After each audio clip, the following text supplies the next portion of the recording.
welcome back to my channel, Beautiful Minutia. If you're new here, my name is Tiffany, and today I want to talk to you about some things that are adding joy to my life. I like to do these videos quarterly, kind of seasonally, so these would be like summary favorites. I like to talk about things I'm eating, things I'm watching or listening to, or video games I'm playing, as well as books I've enjoyed. So a little bit of everything, but this is kind of one of those videos where I expand off of my normal booktube content. I will have timestamps down below in the description of the video, so if there's certain things that you're interested in and other things that you're not, feel free to skip around. So we're kind of going to talk about just life things that have happened that I've really enjoyed or have been wonderful in the past little bit here. So after school got out, we went and visited my parents in Nebraska, and that was so wonderful. It made me so happy to be able to spend so much like concentrated one-on-one time with my parents, because like the past few times I've seen my dad, I usually only see him like once a year anyway. And usually I have to share him with other people that are around, because usually my sisters are around as well. And it's great for all of us to be together, but it was really nice to just have that like concentrated time where I didn't have to share them with anyone other than Peter and Claire, but that's fine. It was really relaxing. I got like a lot of reading done, a lot of just really wonderful conversations, catching up on life, deep theological discussions, solving all the problems of the world, all that stuff. It was really, really wonderful. After we got back, we celebrated 5 years that we have been in our current location at our current church, and they were just so sweet, and they threw us this big shindig. We knew that there was going to be a potluck, but they did a whole bunch of other stuff. They had all kinds of gifts for us. They had all kinds of cards. They invited like a guest speaker, so Peter got the week off, which was really cool. It was just like really, really wonderful and really special, and we felt very loved and appreciated. And this is actually the longest I've ever lived anywhere in my entire life. Up to this point, the longest I'd lived somewhere was like 4 years and 4 months. And so having lived somewhere for over 5 years feels like a very big deal to me and to our daughter, because that's like over a third of her life that she's lived here. And so it's just really, really special. I mentioned this in my last quarterly video, but I'm going to mention it again because I feel like this is one of the most life-giving and joy-bringing things that we are currently doing in our lives, at least for me. So we started this thing during the first quarter of the year. I think it was in January that we started, end of January, beginning of February. And I had a friend who had told me that they have one evening a week where after dinner time, everyone like puts their phones on silence and puts it away. They're on do not disturb. They can't even like look at their phones, and they're not on their phones for the rest of the night, and they just spend time together without the distraction of phones or text messages or whatever else. And so I stole that idea, and we are still going strong on that. We have missed very few weeks. The only weeks that we have missed have been like the week that we were going to visit my parents, and then there was like another week that we were out of town for like a district gathering for our denomination. And those have been the only weeks this entire year that we have missed. Even weeks that we haven't been feeling well, we've still been putting our phones away and like hanging out and stuff, even if it's like more low key. But we have read multiple books together during this time period, like family read alouds that we haven't had time to squeeze those in otherwise, because I feel like our schedule is not always regular in terms of us always being home on the same nights of the week, but we are always home on Monday night, which is my husband's only day off. And so Monday night is like that protected space for us. And so we've read through books, we've watched TV shows together, we've played video games together, we taught Claire how to play card games, and we've been playing those. We've built Legos together, we've done all kinds of things, but it is literally my favorite time of the week, every single Monday night, where we just like, I was going to say unplug. Sometimes we do things digitally together, but in general, we just like shut out the outside world and just spend time together. And it's still my favorite thing that brings me the most joy, even like 6 months in. Moving on to food, summery food. Oh goodness. My favorite thing that I've made lately, because I love to cook, but my favorite thing that I have made lately are these shrimp tacos. I've made fish tacos before, but I think this is the first time I've made shrimp tacos. And they are so delicious. And there is this cilantro lime coleslaw that you make with it. And honestly, with the slaw in a tortilla is really good, but I really didn't even need the tortilla. Like, just I ate the leftovers with just like shrimp on top of the slaw, and it was just like, oh my gosh, so good. It feels like so fresh, so summery. It's super quick, which is something that is becoming increasingly necessary for me. I used to make all these recipes that would take me like an hour to make, that were more elaborate. And while I still enjoy those foods, I don't always have the time to do that. So I'm loving like the quick, delicious recipes. Speaking of quick, delicious recipes, I love the sheet pan jambalaya recipe I've made before. Granted, this is not going to feel super authentic. It definitely has the flavors of jambalaya, but because it's not like stewed and it's not thick and it's on a sheet pan, a little less so. But it is just like, it's fast cleanup. It's all in one pan. It's really delicious. It has all the great flavors and it has cauliflower rice. So it has like a bunch of sneaked in veggies in there, which I absolutely love. You can serve it over rice too if you want regular rice. And I usually do make regular rice because my family loves it over that. But like they all eat the cauliflower rice and neither of them like cauliflower or cauliflower rice. But in this recipe, they do. And lastly, I've been loving these kind of easy lunches that you prep beforehand and they have different components that then you add together. My favorite one has like, I think it's supposed to be grilled chicken. I air fried my chicken because that was just easier. And then it's got like hummus and then like this tomato, cucumber, red onion type salad that has like, an Italian kind of homemade dressing on it. But the thing that is the best about this is the weirdest thing. I would have never thought to have made this before. It has a pepperoncini butter on it. And I'm actually dairy-free, so I use dairy-free butter for it, but you could use regular butter as well. It has diced up pepperoncini in it, but then it also has some of the juice from the can. And let me tell you, it is the best thing in the whole world. Like, it's the stuff dreams are made of for me, where I never would have thought that putting all this stuff together makes like the best lunch, but it's like my favorite lunch prep thing I've made in forever. I don't know, like I just love it so much. And it's really the pepperoncini butter that really ties it together and puts it over the top into something special. Moving on to entertainment. So TV shows.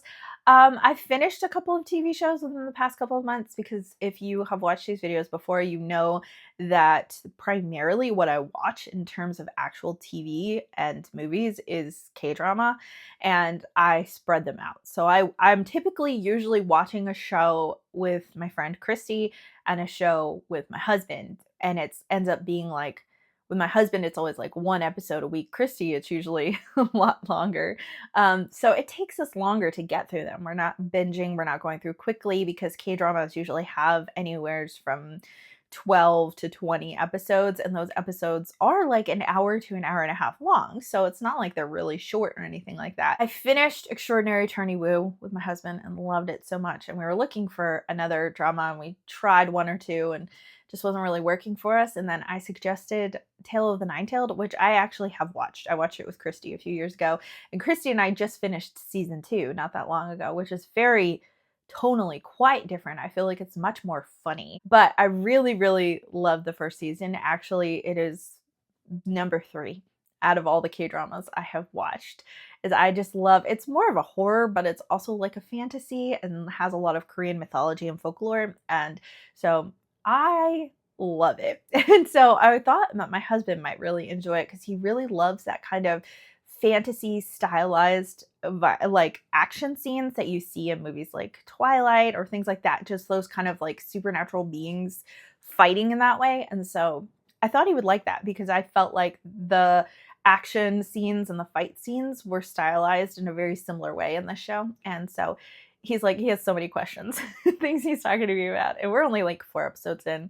So by the time I do another one of these updates, we probably still won't be finished with it. But it's really fun to revisit this show that I really enjoyed, but also see it through new eyes with him. And then we just started watching a K-drama with Claire. It's her first K-drama. I've made her wait till she was like a teenager.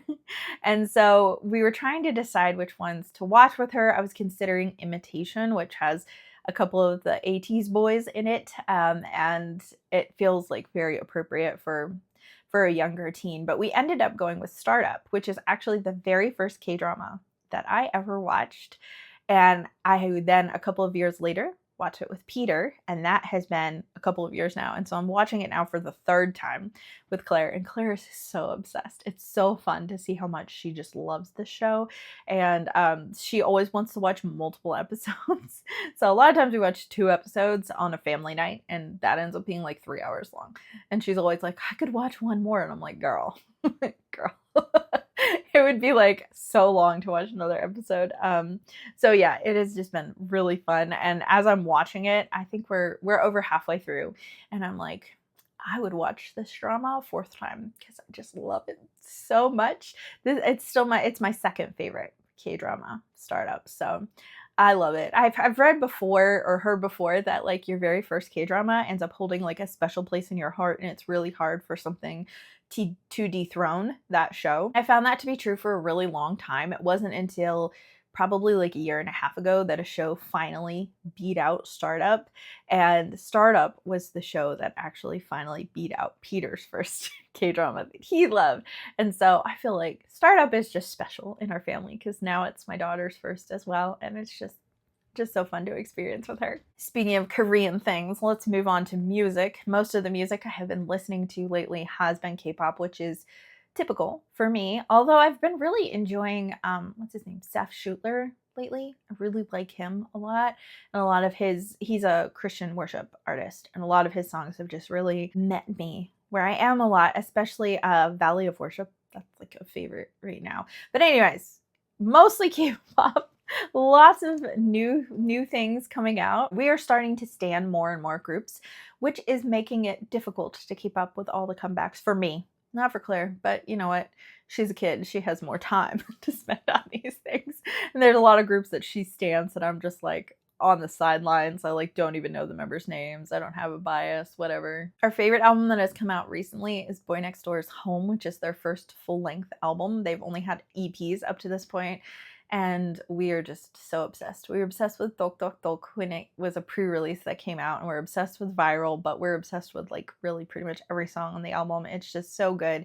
And every single member had so much input in the writing of these songs, and in their albums previous, there's a few of them that are often involved in the songwriting process, but in this album, it was like all of them were involved, and so it's like a deeply personal album to them, and the lyrics are just, it's so funny because I was looking at the lyrics, the English lyrics for that one, around the same time I was looking up the lyrics to like a new Baby Monster song that came out, and I was just like, gosh, like every single Baby Monster song is like so shallow. And that's no dig against them because I don't think that they typically help write. I mean, their rappers might help, but I don't think that they're as involved in the songwriting process as Boy Next Door is. So it's not a dig against them at all.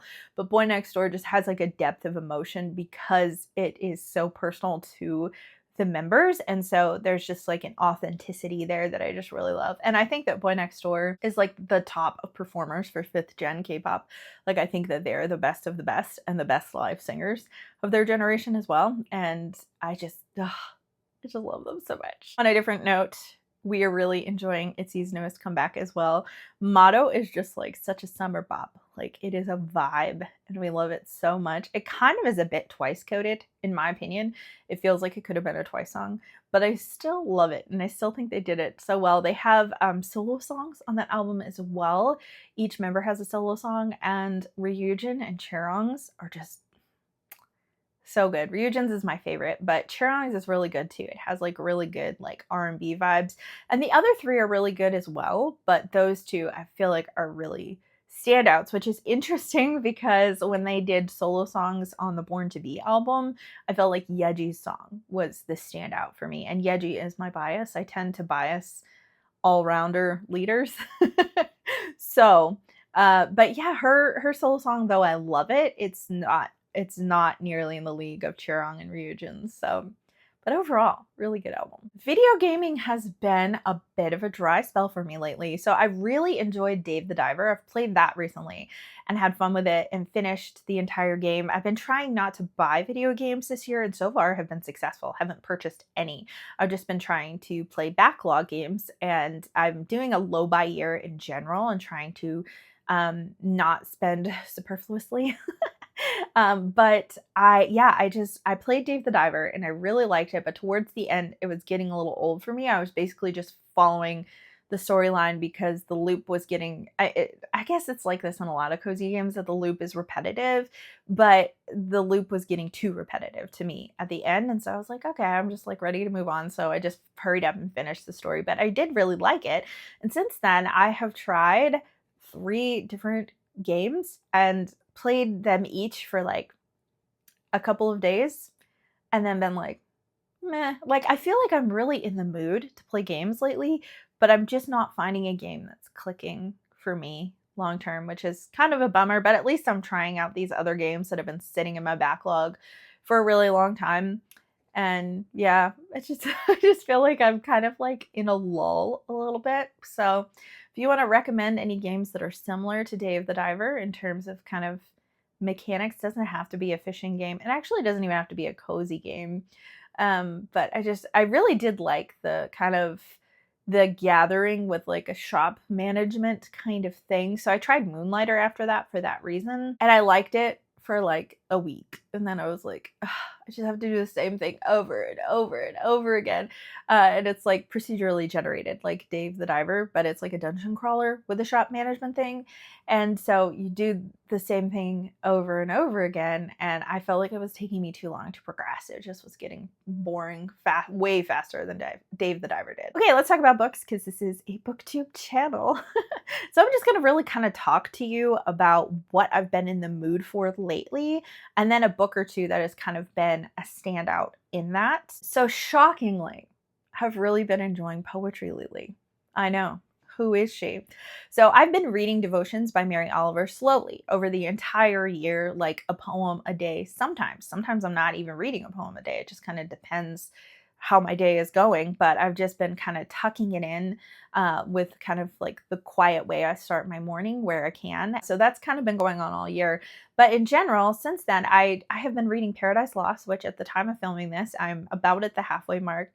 And I can't even tell you how much I just am really loving this. Like, I'm so shocked because I've never been able to enjoy any epic poetry I've ever read. I haven't read very many. I've tried the Iliad and I've read Beowulf twice, once in high school and once with my daughter, and I didn't love it either time. It was fine, but I didn't love it.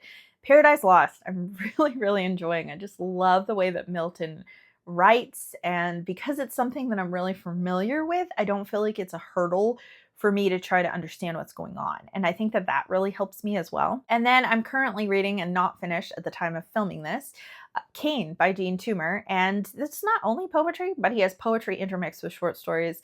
And his poetry is just fantastic. I'm really, really enjoying it. Although I am realizing I'm reading it with Dia, and I'm realizing that like I'm not accustomed to analyzing poetry. I'm kind of in poetry for the vibes most of the time, and so it's really fun to read it with her because it's clear that she knows a lot more about analyzing poetry than I do. So I feel like I'm learning a lot as well. But yeah, I'm like really liking poetry. I'm also really enjoying books that are making me think really deeply. And so the 2 books that I'm going to mention here are older. I could include Cain in here as well, but I don't want to be repetitive. So I think I finished both of these books in May.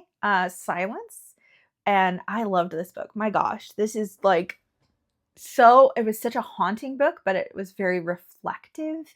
And it also kind of like made me uncomfortable in some ways because it's so ambiguous, but I felt like that made it so interesting to think about. And yeah, I still think about this book on an almost daily basis. I've considered multiple times doing a review video for this book because I want to talk about it more, even though I read this with Lauren and Dia and we talked about it a lot and we had a lot to say about it. But it's just one of those books that will not leave me. I also really enjoyed Brave New World, and this is a book that, classic dystopian. is always something that is very thought-provoking for me. This is my least favorite classic dystopian that I've read, but I still thought it was just really interesting and just really enjoyed my time chewing on it. I read it with Charlene and we had some good conversations about it. So I feel like if it was one of those ones where I think I wouldn't have enjoyed it maybe as much if I didn't have someone to kind of talk through some of it, but I still did really like it. And I'm really enjoying books that kind of make me slow down and think about things, maybe read articles about them, dig deeper into the author or the history surrounding a book, because I just feel like I want to know more and understand better, and that's just clicking really well for me. I'm also coming back into my nonfiction era. I had a lot of nonfiction I enjoyed last year, but the first half of this year, not quite so much, and I'm finally starting to get back into a nonfiction groove. I've found that the nonfiction I enjoy the most tend to be biographies and memoirs. So one of my favorite nonfictions that I've read this year so far has been Champlain's Dream. And I didn't know anything about Samuel Champlain at all. I'd heard of Lake Champlain and that was it. And I didn't even know it was named after an explorer who was also like a soldier and other things. He was just like, man, he was just such a fascinating man to read about. And the way that he viewed Native Americans was so revolutionary. It was really interesting to read how he came out of this time period of extreme tension between Protestantism and Catholicism, and like the hate and violence and wars that happened because of that. And so then the way that he viewed the Native Americans and their religious structures, while also wanting to evangelize them, but have respect for their culture and want them to retain their own culture and humanity, was just like, I don't know, like he was so fascinating to read about. I also just read a biography about Flannery O'Connor. Again, I haven't talked about this on my channel yet. It'll be in my wrap up that will be coming, I guess, next week. The Terrible Speed of Mercy, which is a spiritual biography of Flannery O'Connor. I do feel like a lot of this book is not so much spiritual biography. I feel like that little subtitle is a bit misleading. It gets more that way towards the end. But I have loved Flannery O'Connor for years. I love her. And she's another one of those authors that makes you reflect and think deeply and makes you a bit uncomfortable. But I have read Wise Blood. I've read Good Man is Hard to Find, like that entire collection, and Everything That Rises Must Converge, that entire collection, which was published posthumously. So I haven't read The Violent Bear It Away yet, and I'm sure there's some other short stories of hers that I haven't read. I haven't read Mystery and Manners. I own that as well. I've dipped in and out of The Habit of Being, which is a collection of letters. So it was really interesting to read this because though I've read a lot of Flannery, there are a lot of things I didn't know about her childhood. Like, I knew that she was Catholic. I knew that she had lupus and died really young as a result. And that was mostly what I knew about her, and that she lived in the South and was writing from a Southern perspective. There's a lot of things I didn't know about her. And so I found this to be really informative. There was a lot of quotes from her letters, from her diaries, from her books, and talking about her process in writing Wise Blood and The Violent Bear It Away, and the success or non-success of certain short stories. And so there was just like a lot that I just really loved, and a lot of things that were referenced that were very familiar to me. So that was really wonderful as well, and it makes me want to pick up The Violent Bear It Away soon. Anyways, those are some things that have been enriching my life and bringing joy to me lately. I'd love to hear from you in the comments down below. If there's anything I mentioned here that you want to chat about, feel free to bring that up, but I would especially love to know what has been bringing you joy lately, whether it's something that you've purchased, something that you have eaten, a trip you have taken, book you have read, song you've listened to, whatever. I would love to hear what it is that is making you happy lately. Thank you so much for watching. If you like this video, please hit like and also subscribe so you can continue to see more bookish content from me, and I will see you again next time.